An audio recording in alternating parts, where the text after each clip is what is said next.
is Gregory Rose, and I'm the city manager for University City.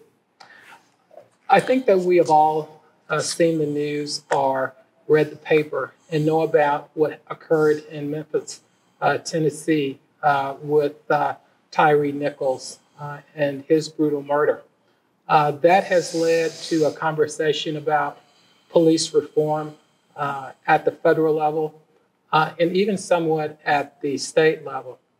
Today I have with me Police Chief Larry Hampton, and he'll share some of his thoughts about police reform as well as some of the procedures that we have in place, some of the classes that our officers take to ensure that we minimize the likeliness of what happened in Memphis, Tennessee, happening here in University City. Chief, thank you for being with me. Let me also say that it was just horrible what happened with Tyre Nichols. And certainly on behalf of the mayor and council, our condolences to his family. Just brutal and senseless murder. Outrageous. I think we have all, especially as African-American men, have had that conversation with our parents. I had it with my mother. Yeah. And I was starting to drive, so I was around 16. And she shared with me, don't give them a reason to put their hands on you. And you don't quite understand it at that age. But as you grow older and mature and see what is happening, not just in your own community, but throughout the United States, of why that conversation is so important to have. One of the things I wanted to talk with you about, Chief, is just kind of getting your sense of what happened in Memphis, Tennessee, what went wrong, and how does our training and how does our hiring process, you can't prevent it, but you can certainly minimize the likeliness of it occurring here. Right. And I agree. Now, what went wrong in Memphis, Tennessee is the lack of moral fiber, the integrity, the lack of integrity that they were supposed to display within their oath and their honor of the badge and their office of their duties, that did not get displayed. So specifically, we expect and we hold all of our public servants, and specifically criminal justice and law enforcement agency employees, to a higher standard, much higher standard than just the general public. And they know that coming in. They know that from being sworn in. They know that from graduating a police academy. Here in St. Louis County, there's over 993 hours worth of training. In other states, there's only about 600. So specifically, the reform model has been fully in place in St. Louis County for quite some time. And when I say St. Louis County, I'm talking all St. Louis metropolitan area. Mm-hmm. So specifically, that was not displayed, no training, the lack of fiber. Everything that took place in Memphis was just kind of outrageous. And it was very disturbing. It was disturbing to look at that video and see that young man lose his life. Just to add something to that, my son is 1 year younger than Tyre Nichols. That's my oldest son. He also works at FedEx. And so I draw the correlation to young Tyre Nichols and my oldest son. And I always tell the applicants coming through the door, what I'm looking for is people that will treat others the way that they want to be treated, or the way that they would want their loved ones to be treated. So in our process, there's a very intricate process, just as detailed as the amount of training that we take. I sit sometimes even on the entry-level interviews. A lot of chiefs don't have time to do that. I don't really have time to do it, but I make time from time to time. And I like to see, I like to be a career jump starter in such, and being in the top cop position here in University City, here in our community. I've been working in this community for almost 3 decades now. Been studying criminal justice for almost 4 decades. So I grew up within University City, specifically within law enforcement and this agency. So I have a very intricate part and details of the job process, whether that's psychological examination, physical examination, mental examination, several interviews, whether that's an oral board amongst commanders and supervisors, or whether that's a final chief's interview prior to you even getting the nod to get hired as a police officer and an employee for the University City Police Department. Mm-hmm.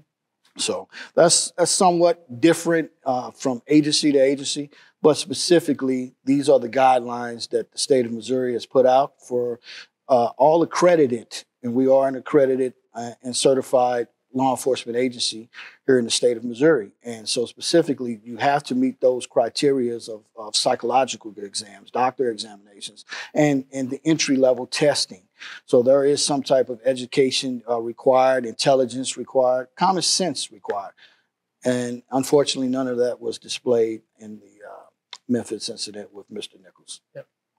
Can you talk a little bit about the background check that you conduct? I know it's impossible to completely prevent someone that's just a bad person. I mean, right. There are people that can still navigate through the hiring process, but we have multiple levels that you must navigate. That's correct. One is the psych evaluation, but the other is a very extensive background check that not only looks at whether you are been involved in criminal activity, right.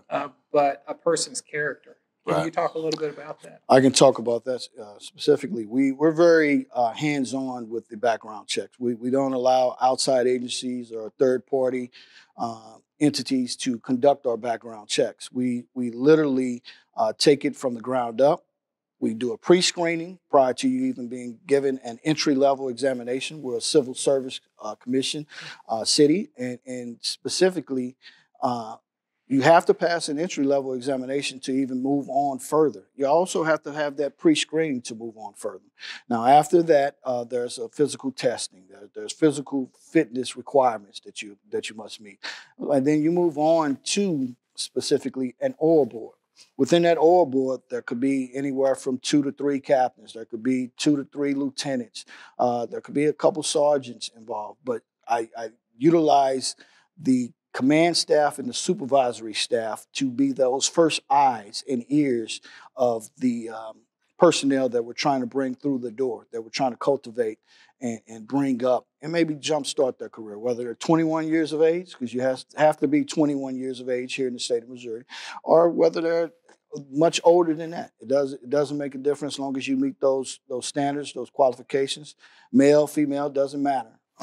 Race does not matter.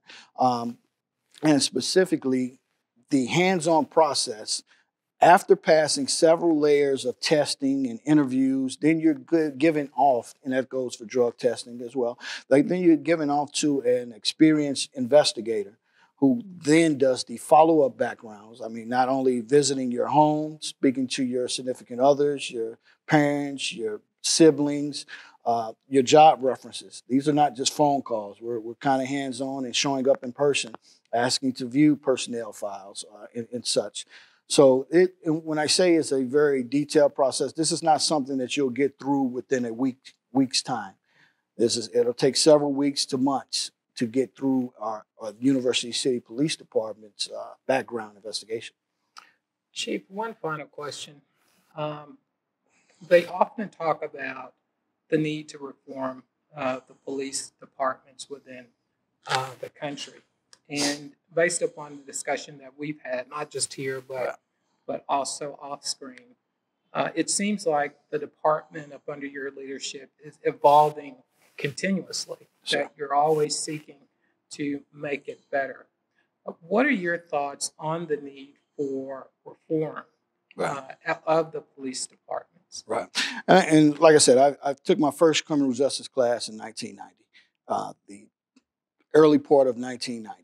I've been a lifelong criminal justice student, so I've seen the trends change. I've seen the models change of policing. The Sir Robert Peel model has been outdated and been out of the place for quite some time. You have numerous models in place. It's not just broken windows. It's not just CompStat. You have things where you have to put the empathetic nature first of the human being. And that goes for your employees, but that also goes for the public for which we serve. So what I have seen change is that sometimes there's so high of standards and requirements for the law enforcement personnel that everybody's not ringing the bell to come serve. And so thus you have some agencies that may differ on, let's get the quantity out instead of the quality. And that's a bad exchange. Like I said, any agency can kind of flood the streets with bad personnel. Now, in University City, we don't do that. And what I can also tell you, we have a personnel early warning system. So way prior to any abuse or any quantity of complaints or calls, we'll get some red flags and we'll say, okay, let's intervene. Whether it's just something going on the personal front, or is this something going on the job front or social front, and we have to intervene. And if that can't be corrected, then we have to relieve that person of their duties and make sure that we move on to the quality personnel that can. So specifically, what I get at is the equity that we must have in the community. And reform is needed. It's needed in every profession that has its problems. And specifically in law enforcement, yes, reform is needed, but that comes from the legislative end. Now, on the law enforcement end, we enforce the laws that are relevant to the community. We enforce the laws that are on the books, and we enforce them the way that the community crafts and wants us to enforce them. So if there's a focus in one area or there's non-focus in another area, that's how we try to lead. And having that oversight by yourself and other city officials is very big, because you all represent the people just as we work for the people. So we understand that dynamic, and we try to keep that understood and keeping our honor, integrity, discipline, and our courage while doing the job out there. So, Chief, I appreciate it. I know that we've talked about the fact that we can't lower our standards. that's correct. That we must keep the type of people that we bring on board to the police department and to the organization have high character. Our focus has been on making sure that we continue to innovate. That's correct. That good example is the drone program. Yes. And so how can we better use the personnel that we have with us? So I really appreciate you coming out and talking with me today. Thank you. Thank you, sir.